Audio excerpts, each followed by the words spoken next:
Rain, rain, rain, rain. This July it has been raining 20% more than usual. But today we will actually see some blue sky. The forecast has promised us a few hours of this clear blue sky and nice and sunny weather. And we really need to take advantage of this before the forecasted thunderstorm comes rolling in this evening. So it's actually been raining, I think, every single day the last 4 weeks. So it's been difficult to do things outside. And it's easy to see that it's some time since we cut the grass here in the vegetable garden. So that's where we're going to start.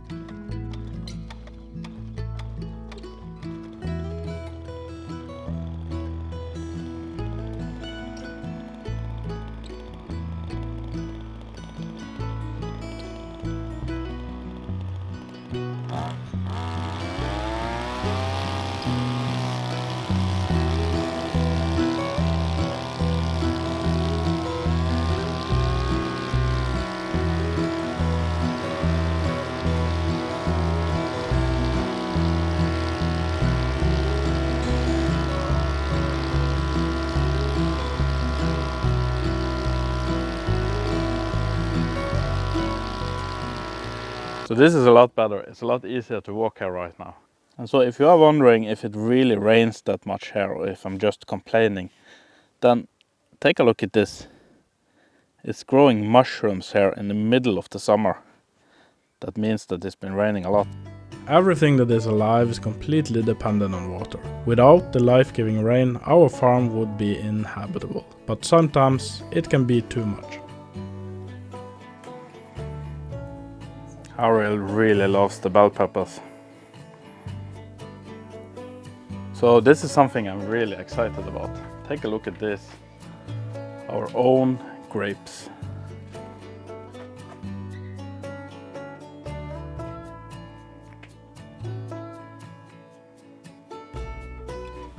So this is today's harvest. So it's starting to get a bit late for this, but we have still not processed this winter's firewood.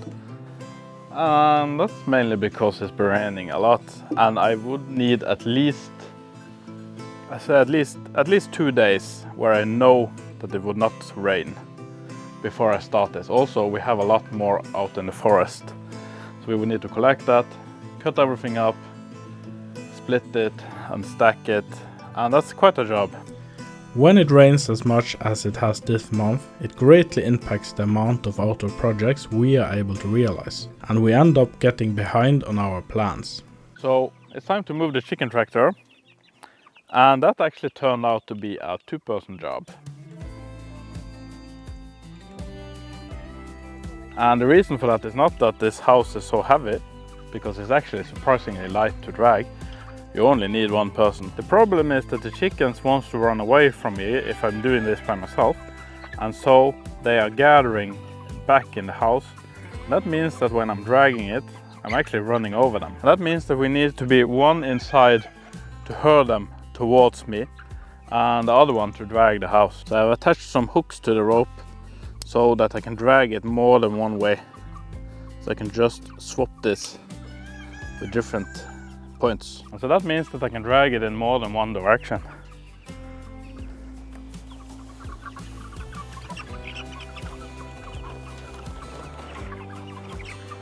Nej.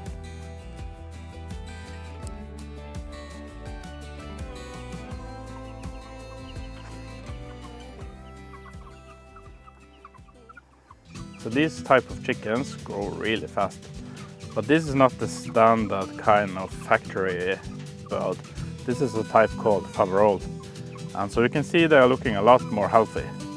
Now if these were the kind of factory birds, they would have been finished a long time ago.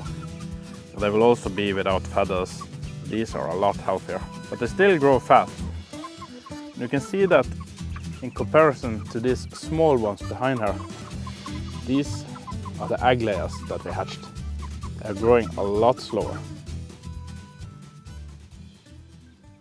And so if you are wondering if this chicken tractor is actually working, I don't know if it's a bit too early to say, but you can see the fields behind me where the chicken house has been. I don't know if it's just my imagination or if it's a bit too early to say, but I think it looks like this grass here. This is from the first place that the chicken house was standing, and it's really dark green. Looks really healthy. And over here you can see where we have moved it. It becomes thinner and thinner. And here it's still a lot of poop. But they poop a lot, and I also kick up the moss. It's actually a good example. You can see the moss where the chicken house has been and where it hasn't been. They've completely killed it off. So I'm kind of optimistic about this. So the next thing we're going to do now is that me and my son is going to make some perches that the birds can sit on, because they don't really like to sleep on the ground. July is the month where everything is going to happen. With time off from work and school, the plans are big. This is the time to take the farm a giant leap forward, to get closer to our dreams of running a self-sufficient farm full time, to realize all the plans that we have been laying during the winter. Then comes the rain, and that can be a big problem.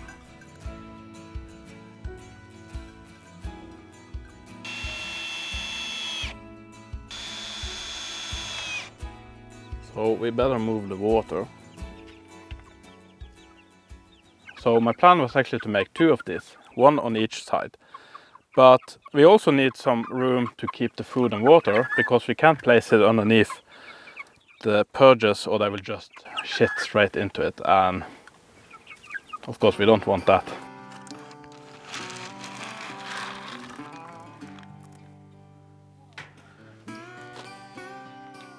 So we used to have 2 rabbits, but when we opened the big pen for them, they did find a lot of ways out and they ended up running away. Now we managed to catch 1 of them, but the other we couldn't catch no matter what we did. So I asked in one of my videos to get some tips on how we could catch them, and I did get a lot, and we tried them all. We even made a 3-meter long big net that I was trying to catch it with. But the problem is that rabbits have almost 360-degree vision, also pointing upwards. So I never managed to get close enough to actually use it. So we really did try, but one day he was gone. And there is a lot of foxes in the area, and so I think probably that's what happened. As forecasted, the thunderstorm came rolling in that afternoon and ended our outdoor activities. And so once again we were faced with the same problem.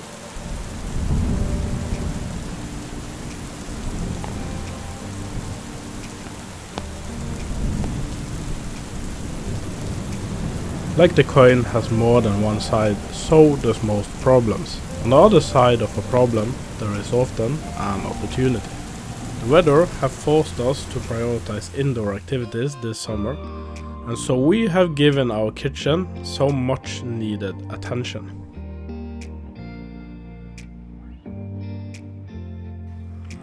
We dragged this room out of the 70s and into our time period with so much needed upgrades.